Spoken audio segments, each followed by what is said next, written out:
ఇవాళ కొత్తగూడెం జిల్లాలో అదేవిధంగా రాష్ట్ర వ్యాప్తంగా ఎందుకు విస్తృతపరుస్తూ ఉన్నాం జాగృతిని? ఎందుకు అంటే మీరు మన ముఖ్యమంత్రి గారిని చూస్తే మీకే అర్థమవుతుంది. మనం కష్టపడి ప్రాణాలొడ్డి అనేక మంది నిరాహారాలు దీక్ష చేసుకొని అనేక మంది బిడ్డలు చనిపోయి ఇవాళ తెలంగాణ రాష్ట్రం వచ్చింది.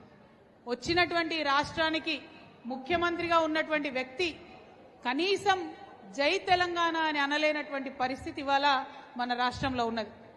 ఎందుకోసం తెచ్చుకున్నాం తెలంగాణ రాష్ట్రం? మన అస్తిత్వం నిలబెట్టుకోవాలని, మన యొక్క అభివృద్ధి జరగాలని చెప్పి, సబ్బండ వర్గాలకు మంచి జరగాలని చెప్పి, మా ఆడబిడ్డలకు అభివృద్ధి కావాలని చెప్పి మరి తెచ్చుకున్నటువంటి తెలంగాణ ఒక గాడిన పడే లోపలనే మరి కాంగ్రెస్ చేతిలోకి పోయింది. కాంగ్రెస్లోకి పోతే మరి ఇప్పుడున్నటువంటి ముఖ్యమంత్రి కనీసం సోయి లేకుండా ఏ ఒక్క కార్యక్రమం చేయకుండా, సరే పోనీ 2 రూపాయలు పెన్షన్ లేటుకి ఇస్తాడేమో అనుకుంటే ఊరుకుందాం అనుకుంటే ఇప్పటి వరకు 18 నెలలైంది ముఖ్యమంత్రి అయ్యి ఆయన ఒక్కటంటే ఒక్కసారి కూడా జై తెలంగాణ అనలే. ఎప్పుడు చూసినా నోట్లకెళ్ళి జై కాంగ్రెస్ జై సోనియమ్మ తప్పితే జై తెలంగాణ అన్నది రాలేదు. అంటే మన రాష్ట్రంలో ఇవాళ ఒక సంస్థ తెలంగాణ జాగృతి సంస్థ, మనం ఉద్యమ కాలం నుంచి ఉన్నాం, తెలంగాణ అస్తిత్వం కోసం పోరాటం చేసినాం. ఆనాడు ఎంత అవసరమో ఇవాళ కూడా మళ్ళీ జాగృతి లాంటి సంస్థల అవసరం అంత పెద్ద ఎత్తున ఉన్నది. ఈ ముఖ్యమంత్రి గారు నోరు తెరవంగానే ఏం చేస్తాడు? నేను ఇది ఇస్తా అది ఇస్తా, ఎవరి మీద ఒట్టు పెడతాడు?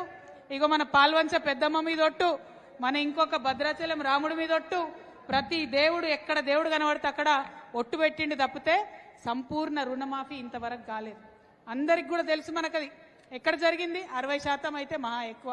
ఏనాడు కూడా రైతు బంధు, ఇప్పుడు 3 ఎకరాల మీదోళ్ళకి ఎవరు పడ్డది రైతు బంధు? పడలేదు. కానీ ఏం అడగలేని పరిస్థితి. ఇవాళ 2000 ఉన్న పెన్షన్ 4000 చేస్తామన్నారు, ఎక్కడ కూడా చేయనటువంటి పరిస్థితి. మరి మా ఆడబిడ్డలు ఇంత పెద్ద ఎత్తునున్నారు, ఇక్కడ ఏం చెప్పిండ్రు మనకు? 2500 రూపాయలు ఇస్తాం రాగానే కేసీఆర్ షాదీ ముబారక్ అంటే 1,00,000 ఇచ్చి చేతులు దులుపుకుంటున్నాడు. నేనైతే కాంగ్రెస్ పార్టీ అధికారంలోకి వస్తే తులం బంగారం ఇస్తా అని చెప్పిండు. అంటే మాటలు ఇచ్చుడు తప్పితే ఒక్కటి కూడా చేసింది లేదు. నిన్న మొన్న మన నాయకులు ఏం చేసిండ్రు? నువ్వు ఇది ఇస్తా అన్నావు అది ఇస్తా అన్నావు, సవాల్ చేసినావు, చర్చకు రా అంటే తోక ముడిచి పారిపోయాడు. అంటే ఈ ముఖ్యమంత్రి గారి పరిస్థితి ఏంటంటే ఇస్తా ఇస్తా ఇస్తా అంటాడు, ఏది కూడా ఇయ్యడు.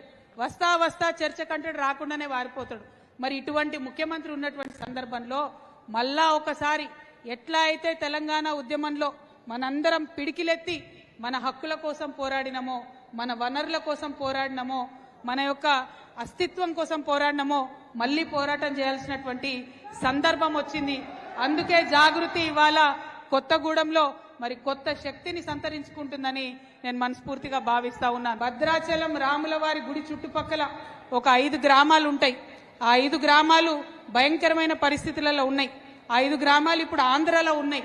ముఖ్యంగా మన భద్రాచలం రాములవారి మాన్యం ఒక 1000 ఎకరాల భూమి కూడా ఆంధ్రాలో కలిసిపోయినటువంటి పరిస్థితి ఉన్నది. అందుకే జాగృతి తరఫున మేము డిమాండ్ చేసినాం. హైదరాబాద్ లో ఒక రౌండ్ టేబుల్ సమావేశం పెట్టినాం. ఇప్పుడు ఆ బాధితులంతా కూడా ఇక్కడికి వచ్చినారు. 5 గ్రామాల వారిని కూడా కలుస్తాం. మరి అక్కడ రౌండ్ టేబుల్ పెట్టి మేము డిమాండ్ చేసినాం. ఇక్కడ తుమ్మల గారు ఖచ్చితంగా చర్యలు తీసుకోవాలి. 5 గ్రామాలు ఆంధ్రాలో ఉన్నాయి, తెలంగాణలో కలపాలని కేవలం తెలంగాణ జాగృతి మాత్రమే డిమాండ్ చేసింది. మరి ప్రభుత్వం దిగివచ్చి తుమ్మల నాగేశ్వరరావు గారు కూడా లెటర్ రాయడం జరిగింది, 5 గ్రామాలను తెలంగాణలో కలపాలని. మరి ఇంత జరుగుతున్నటువంటి సందర్భంలో కూడా నిన్న భద్రాచలం ఈవో రమాదేవి గారు ఆంధ్ర ప్రాంతంలో భూములను చూడడానికి పోతే ఆమె మీద దాడి చేయడం జరిగింది. మన తెలంగాణ ఆడబిడ్డ, ఒక బీసీ బిడ్డ రమాదేవి మీద మరి ఆంధ్రాలో దాడి జరగడాన్ని నేను చాలా తీవ్రంగా ఖండిస్తా ఉన్నాను. ఇదే వేదిక నుండి, ఇదే కొత్తగూడెం నుండి ఆంధ్రప్రదేశ్ ముఖ్యమంత్రి గారు గౌరవనీయులు చంద్రబాబు నాయుడు గారికి తెలంగాణ జాగృతి ఆధ్వర్యంలో మేము ఒక ఉత్తరం కూడా రాస్తా ఉన్నాము.